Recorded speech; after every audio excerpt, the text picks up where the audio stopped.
Alright, welcome dear students of the 10th standard. Now guys, after completing the 9 sums from the 6.1 that is of the maths 2 trigonometry, we are going to the last 3 sums which were remaining, and along with that we will be talking about the 6.2 as well.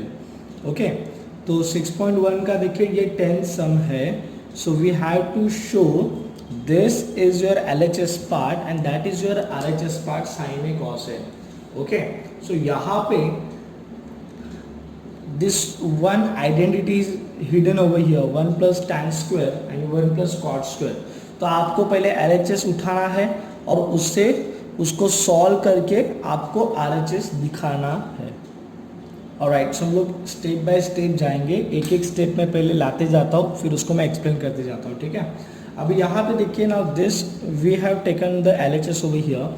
Now immediately what will come in your mind is use of second and third identity, right. So 1 plus tan square a, यहाँ पे देखिए theta के जगह पे a use किया है. So what ever the identity you will write that will be in the form of a. So 1 plus tan square a is equals to sec square a and 1 plus cot square a is equals to cosec square a. So immediately let's write that thing with the help of second and third identity. Alright, so here it is. Now you can see यहाँ पे ये bracket का value sec square a आया है ना, और बाहर से स्क्वायर तो ऑलरेडी है. ठीक है, तो ये बाहर का स्क्वायर ये रहा, ये बाहर का स्क्वायर ये रहा. तो स्क्वायर का मतलब क्या होता है people? You can write that thing twice, right, in the form of multiplication, right. So you can represent that two identities which you have used to solve this. Okay, in next step see out what is done. Sec square A ना, sorry sec square A का square, तो sec square A into sec square A, cosec square A into cosec square A, क्योंकि ये cosec square A का square है. ठीक है, there after let's see any kind of cancellation और any formula that we can use.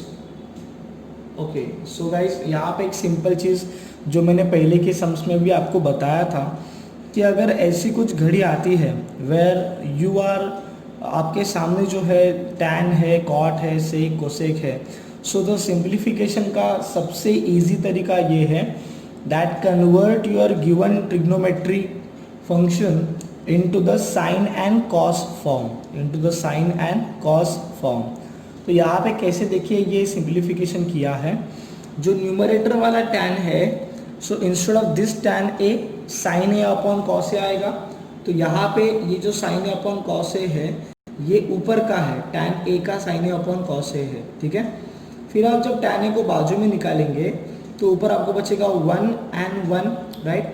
So 1 upon sec square A is equals to cos square A, 1 upon sec square A is equals to cos square A. We know that it is inverse of. So इस तरह से ये simplify किया है.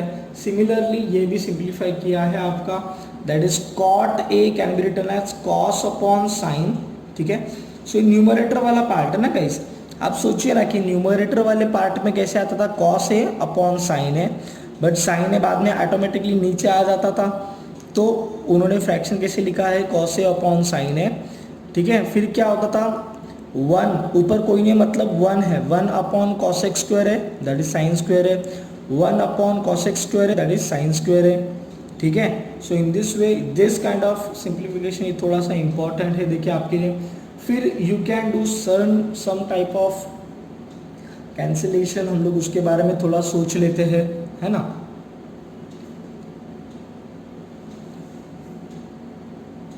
सो this step was quite important guys. Then यहाँ पे cancel करने के लिए कॉस स्क्वायर ए को 2 बार लिखा है, cos A into cos A. Similarly यहाँ पे साइन ए को कैंसिल करने के लिए ये साइन ए इसको कैंसिल करेगा ना, साइन स्क्वायर ए को लिखा है 2 बार साइन ए इंटू साइन ए. ठीक है, आप डायरेक्ट कैंसिल करते थे तो भी चलता था, no problem. Sign A into cos A into cos square A plus cos A ये वाला into sine A and sin square a. Now यहाँ पे what they have done is they have taken few thing common, simple sum actually. Sin a cos a they are taking this term as common. तो अंदर क्या बचेगा, cos square a plus sin square a, but this identity is equals to 1, right? बहुत ही easy सम था, ज़्यादा difficult नहीं, खाली वो एक स्टेप आपको ठीक से करना है. So sine A into cos A into 1, that is nothing but sine A cos A. You can give the reason of first identity over here, and यही आपका हो गया आर एच एस. ठीक है, so L H S is equals to R H S. Your next sum guys, ये last के 3 sums ना बहुत IMP है. ठीक है, तो ज़रा ध्यान से कीजिएगा.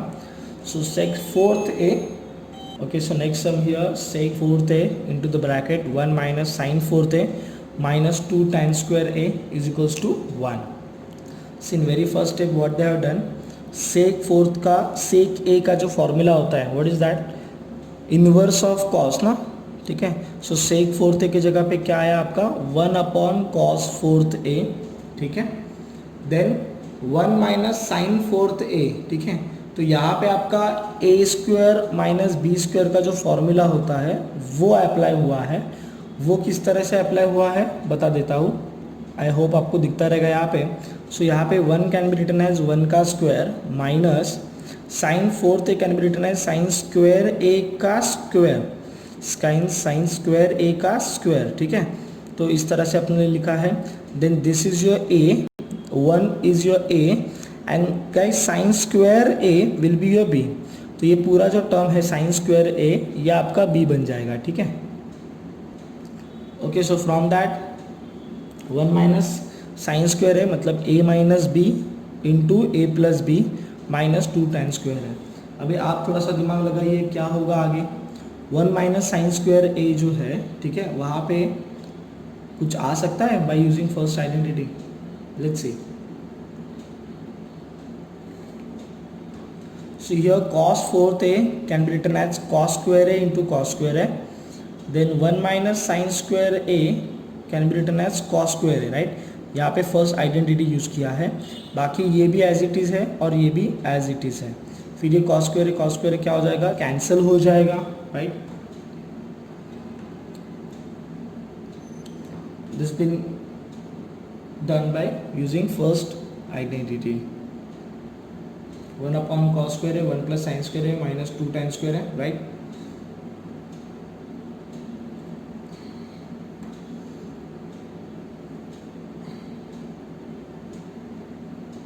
ओके, नाउ सी द, यहाँ पे ब्रैकेट सॉल्व किया गया है. That is 1 upon cos square a into 1, तो 1 upon cos square a plus 1 upon cos square A into sine square है, तो sine square A upon cos square है. तो यहाँ पे बेसिकली ब्रैकेट सॉल्व किया गया है minus 2 tan square A. Alright, let's go for the next step. Next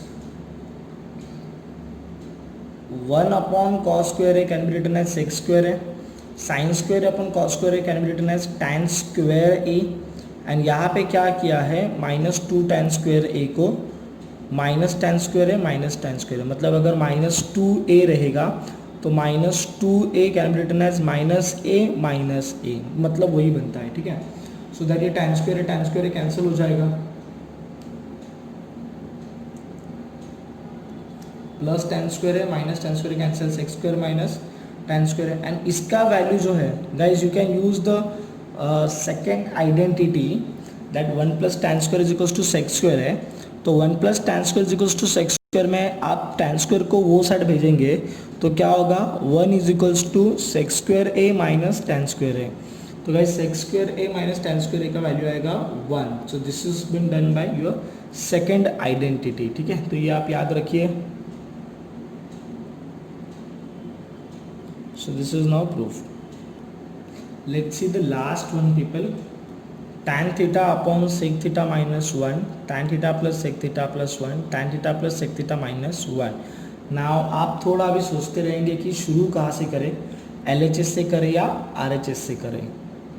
guys ये एक्चुअली थोड़ा सा उन्होंने जो अपना 9th स्टैंडर्ड में एक 4th चैप्टर था आपका रेशियो एंड प्रोपोर्शन, तो वहाँ का थोड़ा कंसेप्ट वगैरह यूज़ करके सॉल्व किया है. So what I will do, I will try to find some easy step for this, and इसको फिर हम लोग बाद में डिस्कस करेंगे. इसका इंडिविजुअल में सोल्यूशन वीडियो में आपको डाल के दूंगा, ठीक है. So for now you skip this sum, क्योंकि ये थोड़ा सा स्टेप थोड़ा सा डिफ़िकल्ट है, तो डिफ़िकल्ट रादर थोड़ा सा कॉम्प्लिकेटेड है, तो इसके लिए इसका मैं इजी सॉल्यूशन बना के फिर वो वीडियो में अटैच कर देता हूँ, ठीक है. Guys, let's start with the 6.2, that is your word problems. Let me read the sum for you people. A person is standing at a distance of 80 meter from a church looking at its top. देखिए ये जो है आपका church है point B पे, ये जो A B है आपका, दिस इज योर चर्च, ठीक है.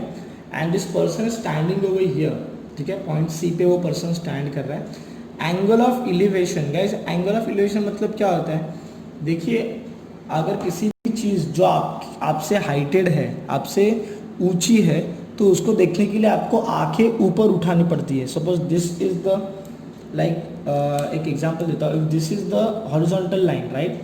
So in order to look to that object आपको आपकी आंखें ऐसी उठानी पड़ेगी at some angle, right. So this angle is called as elevation angle. क्या बोलते हैं इसको, एंगल ऑफ एलिवेशन. और अगर आप ऊंचाई पे हो और आपको नीचे देखना है, ठीक है, तो दिस एंगल, ये देखिए आप, ये जो पेन है pen, so this pen is showing the direction of eyes and this marker is showing the horizontal line.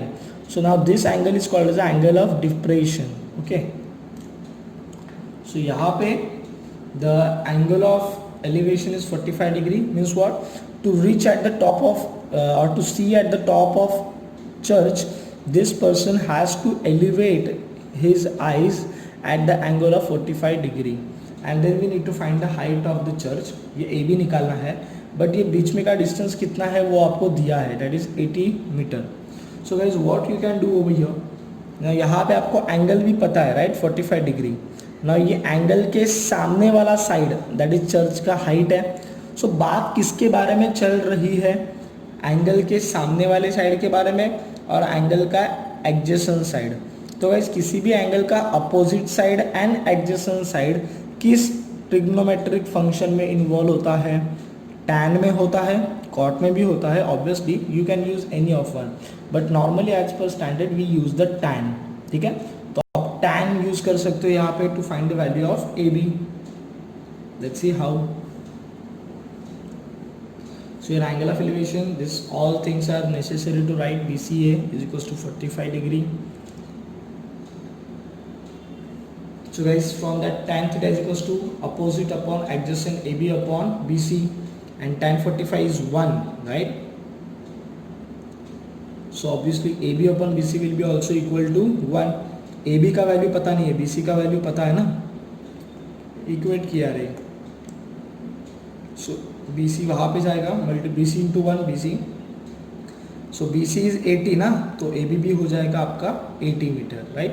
तो चर्च का हाइट कितना हो गया, 80 metre. Very easy to solve people.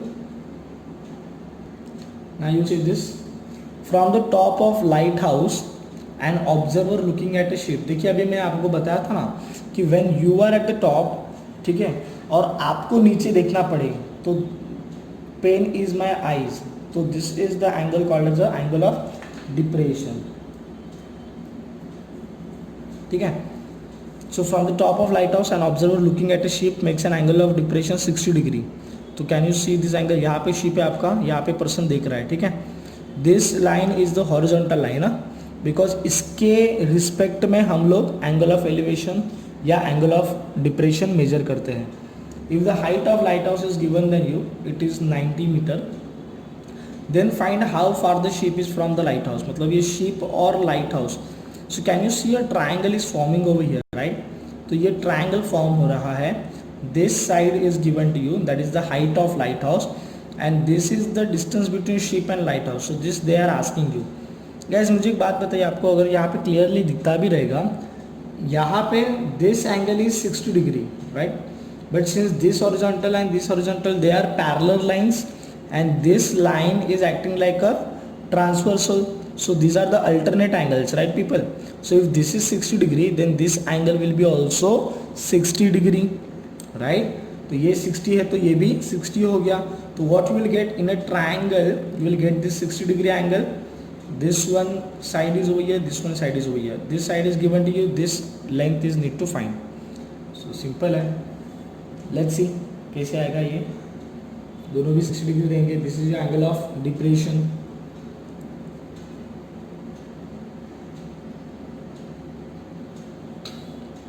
क्या किया गाइस, ये हम लोग ने लाइन को ज्वाइन किया ना, लाइट हाउस से लेके ये बोट तक के लाइन को ज्वाइन किया.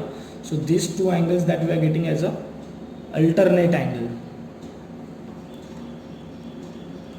So this is what the diagram in front of you. Light house का हाइट, बोट एंड यहाँ पे बोट है, बोट एंड लाइट हाउस के बीच में का distance. This is your horizontal line AM, angle of diffraction 60. All the information you can see over here. What we'll do guys, this thing you have to mention कि alternate angle वगैरह है, इसके लिए वो equal to 60 degree है. So once you get the ACB 60 degree, then you can use that thing. See guys, यहाँ पे again किसके बारे में बात चल रही है? About ये एंगल है 60 डिग्री. अभी इसके अपोजिट साइड एंड इसका एडजेसेंट साइड, उस इन दोनों साइड्स के बारे में बात चल रही है. So what we will do, we will use that tan का फॉर्मूला अगेन, बिकॉज tan में अपोजिट एंड एडजेसेंट इन्वॉल्व होते हैं. tan 60 is what √3 AB upon BC 90 upon X. तो X ऊपर जाएगा, √3 नीचे आएगा.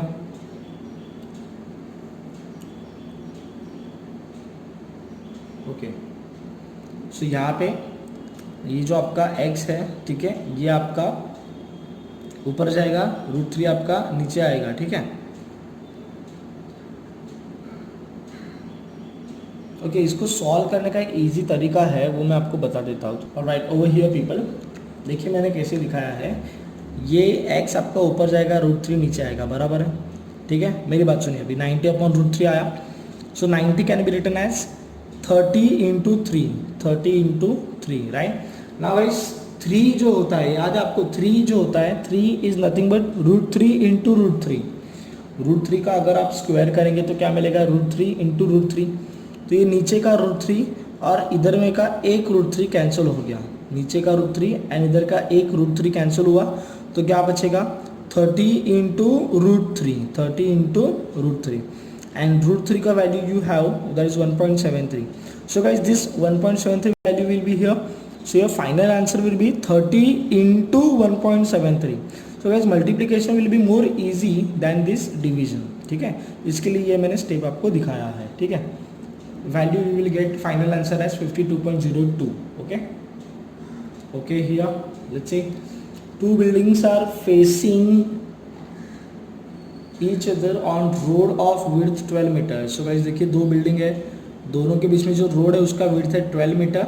From the top of first building which is 10 metre high, the angle of elevation of top of second building. Guys देखिए, आपको एक समझना पड़ेगा ये चीज़ कि आपको कैसे पता चलेगा कि फर्स्ट बिल्डिंग बड़ा है या सेकेंड बिल्डिंग बड़ा है. इन्होंने तो ड्रॉ कर दिया, लेकिन आपको कैसे पता चलेगा. तो यहाँ से पता चलेगा, from the top of first building which is 10 meter high, the angle of elevation, मतलब फर्स्ट बिल्डिंग पे खड़े रह के आपको ऊपर देखना पड़ रहा है. दैट्स वाई फर्स्ट बिल्डिंग छोटा है एंड सेकेंड बिल्डिंग बड़ा है.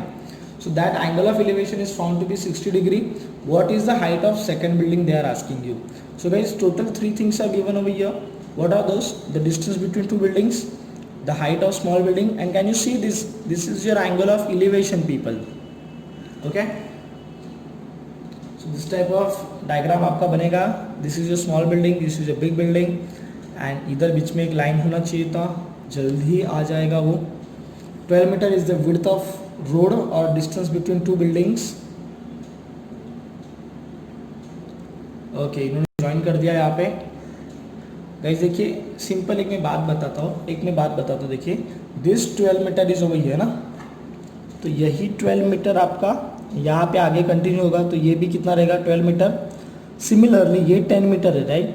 तो यही डिस्टेंस आपका आगे कंटिन्यू होगा, तो आपका TC जो है वो भी कितना रहेगा, आपका 10 मीटर रहेगा। ठीक है,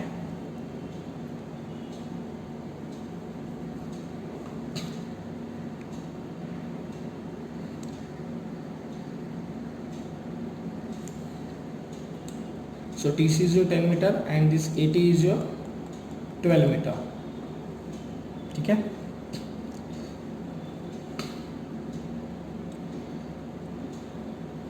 okay, now guys the thing is that in this right angle triangle 60 degree right, आपको ये हाइट निकालने का है ना, तो ये हाइट में से इतना तो पता चल चुका है, ये कैसे पता चलेगा, you will apply again tan theta, how, because 60 degree के सामने वाला साइड एंड 60 डिग्री के एडजेसेंट साइड दैट इज 80, इसके बारे में बात चल रहा है, तो we will use the tan theta again, tan 60 we will use rather,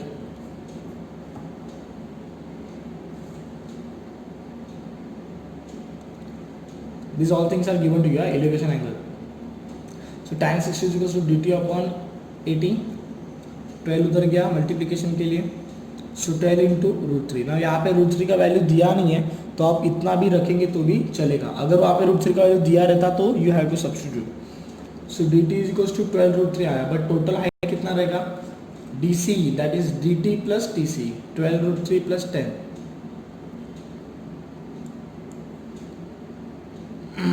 okay, so that is equals to 10 plus 12 √3, so this is what the total height of the second building। ठीक है, diagram guys, it's very important to know the diagram।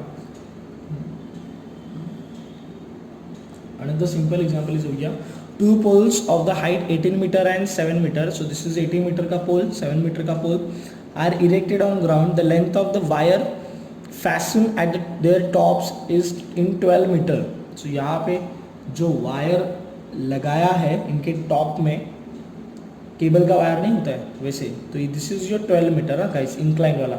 Then क्या पूछा है, find the angle made by wire with horizontal, ओ, तो यहाँ पे angle अपने को फाइंड आउट करने का है। ठीक है, सो फर्स्ट ऑफ ऑल अपने को पीटी को ये पॉइंट ज्वाइन करके एक हॉरिजॉन्टल लाइन बनाना पड़ेगा,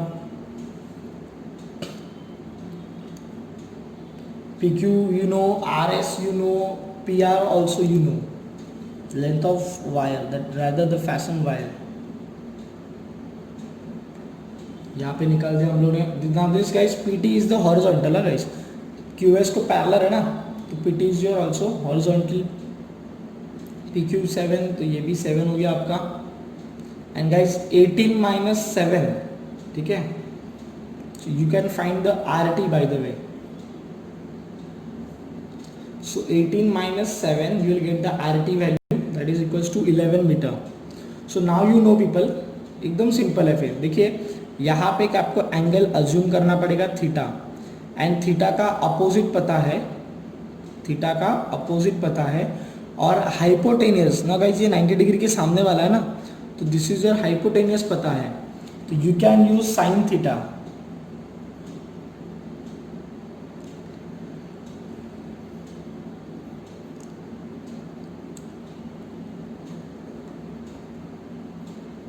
PTR is equals to 90 degree.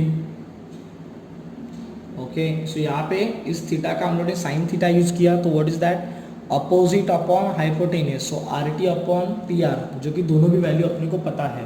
हाँ, अगर अपने को PT पता होता और RT पता होता, यानी कि इस एंगल का एडजेसेंट एंड अपोजिट, तो हम लोग tan ज़रूर यूज करते हैं, लेकिन अभी अपोजिट एंड हाइपोटेनियस पता है, that's why we are using the sine theta. Value डाल दिया, इसका वैल्यू कितना आएगा, half. Now guys you need to find simple कि साइन में कौन से एंगल का वैल्यू इज हाफ, साइन में कौन से एंगल का वैल्यू इज हाफ पीपल, तो वो होता है आपका sine 30 degree, right, hence sine 30 is half ना, तो RHS is same, then LHS will be also same, sin theta is equals to sin 30, so it means theta is equals to 30 degree. ठीक है,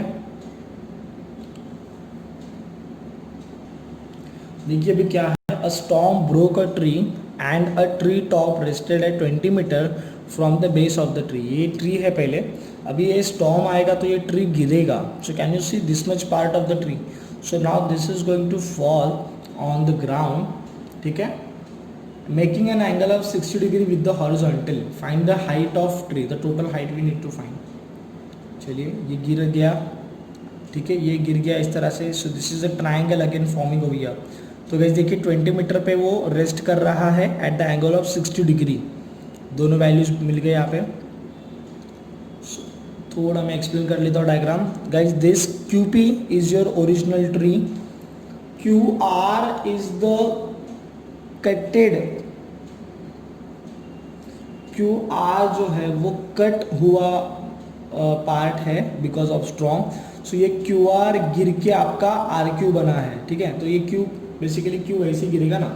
सो this QR and this Q' will be equal obviously, ठीक है। This is your entire height. Now if this is your Y then obviously this will be also your Y। And ये जो length है कि जहाँ से वो कटा है वहाँ से लेके ग्राउंड तक उन्होंने x लिया है।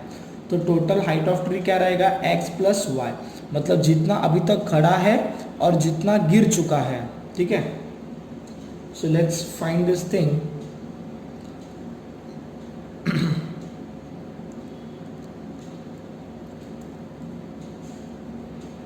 This angle was already given to you RQ dash P and this length is also given to you PQ dash 20 metre. बोला ना कि 20 मीटर पे वो रेस्ट करेगा, उसका झाड़ का टॉप। तो ये टॉप जो है झाड़ का वो 20 मीटर पे रेस्ट कर रहा है at the angle of 60 degree. So यहाँ पे they are using the, see we need to find the X value here. So angle है, एंगल का अपोजिट एंड एंगल का एडजेसेंट। एडजेसेंट पता है ना, तो अपोजिट निकल जाएगा। So we will use the tan for that, that is PR upon PQ dash. tan 60 is what, root 3, so x upon 20, so 20 will go in the multiplication, 20 into root 3, root 3 value is not given to you, so you will keep as it is, ठीक है। now ये y का x का value कितना आया, 20 root 3। now y का value उन्होंने कैसे फाइंड आउट किया है, बाई 30 60 90 थ्योरम। आपको अगर पता रहेगा कि 30 डिग्री के सामने वाला साइड, 60 डिग्री के सामने वाला साइड, बराबर। So guys y is actually your hypotenuse.